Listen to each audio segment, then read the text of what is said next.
Uma recipe पुणेमध्ये स्वागत। आज बीटचे कटलेट बनवणार आहे। बीट आपल्या ब्लडचे डिटॉक्सिफिकेशन करतो, लिव्हर डिटॉक्सिफाय करतो आणि बीटमुळे बीपी लो लावण्यासाठी मदत होते। त्याच्यानंतर बीट हे आहे आपल्यासाठी एनर्जी बूस्टर म्हणून सुद्धा काम करते। तर मी इथे घेतले आहे 2 बीट, याला मी पील करून किसून घेणार आहे। एक बटाटा आहे त्याला उकडून घेईल। त्याच्यानंतर इथे कांदा पात आहे, हे ऑप्शनल आहे, माझ्याकडे होती। बारीक चिरलेला कांदा, कोथिंबीर, आले, लसूण, हिरवी मिरची, लिंबू आहे, लाल तिखट, हळद, धने आणि हा चाट मसाला आणि थोडे चवीपुरते मीठ घेणार आहे। आता रेसिपीकडे वळूया। बीट आता किसून घेतलेलं आहे, कच्चं बीट। त्याच्यानंतर हे 2 बटाटे उकडलेले आहेत। आपण आता हे सगळं मिश्रण एकत्र करून घेऊया। बीट, बटाटा, त्याच्यानंतर हा कांदा, कोथिंबीर, कांद्याची पात, आपण हे आलं लसूण खोबरं वाटून घेतलेलं आहे ते ॲड केलेलं आहे। त्यानंतर कसुरी मेथी आणि आपला हा ड्राय मसाला, ज्यामध्ये हळद, ओवा, लाल तिखट आणि धने। याचबरोबर आपण आता ह्याच्यामध्ये चवीपुरतं मीठ ॲड करून घेऊ। मीठ ॲड केलेलं आहे। ते आपण सगळं मिश्रण एकत्र व्यवस्थित बाइंडिंगच्या दृष्टीने आपले कटलेट तयार करायचे। त्याच्यामुळे आपण हे व्यवस्थित असं मिक्स करून एकत्र घेऊया। आता हे सर्व एकजीव करून झालेलं आहे।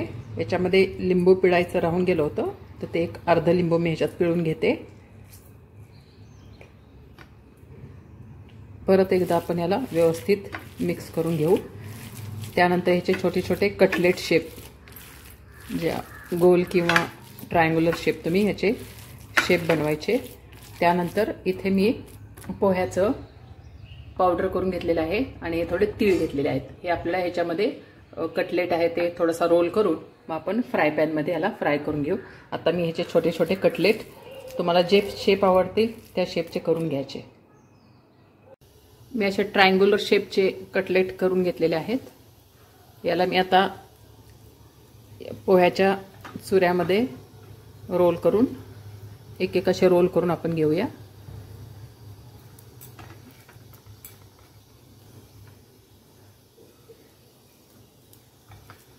हे एकदम झटपट होणारा प्रकार आहे आणि टेस्टी लागतो। याच्यामध्ये हवे असल्यास तुम्ही कॉर्न पण टाकू शकता। सर्व कटलेट मी पोह्याच्या चुऱ्यामध्ये रोल करून घेतलेले आहेत। आता हा पॅन मी गरम करायला ठेवते। या पॅनमध्ये आपण हे तुपामध्येच आपण शॅलो फ्राय करून घेऊया। साधारणपणे 2 टेबलस्पून तूप टाकलेलं आहे मी।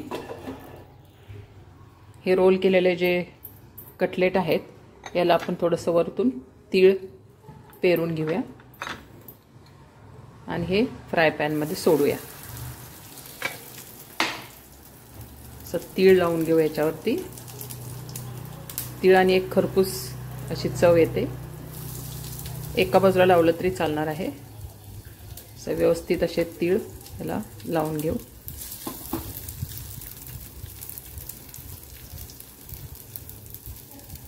मस्तपैकी आता हे परतून घेऊ आपण। हे साधारणपणे 2 बीट आणि एक मीडियम साईजचा बटाटा होता, त्याच्यामध्ये साधारण एक 10 ते 12 कटलेट होतात।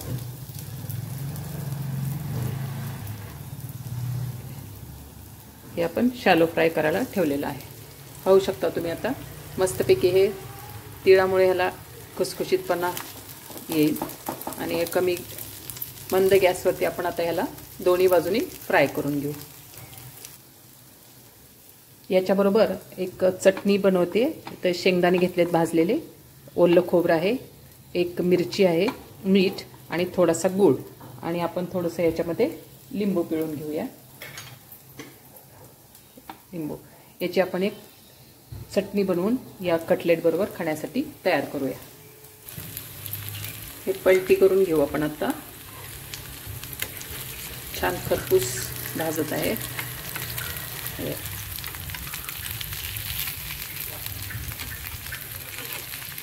मस्त कलर आलेला आहे याला।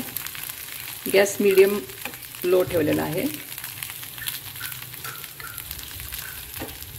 या बाजूनी पलटी झाल्यानंतर थोडंसं परत आपण थोडं तूप सोडून घेऊया.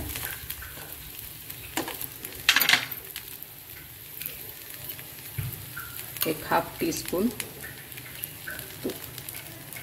हे अगदी झटपट होणारा आणि खूपच टेस्टी पदार्थ आहे. गॅस थोडा मीडियम ठेवलेला आहे, त्याच्यामुळे याला जरा खरपूसपणा येईल. छान आता हे 5 मिनिटात वगैरे तयार होतील. कटलेट आपले आता रेडी आहेत. त्याच्याबरोबर खाण्यासाठी जी चटणी बनवली होती ती रेडी आहे. आपण आता हे कटलेट सर्व करून घेऊया. हे सॉस बरोबर सुद्धा तुम्हाला खायला आवडतील. तिळामुळे याचं इतकं छान दिसायलाही सुंदर आहे आणि टेस्टी पण.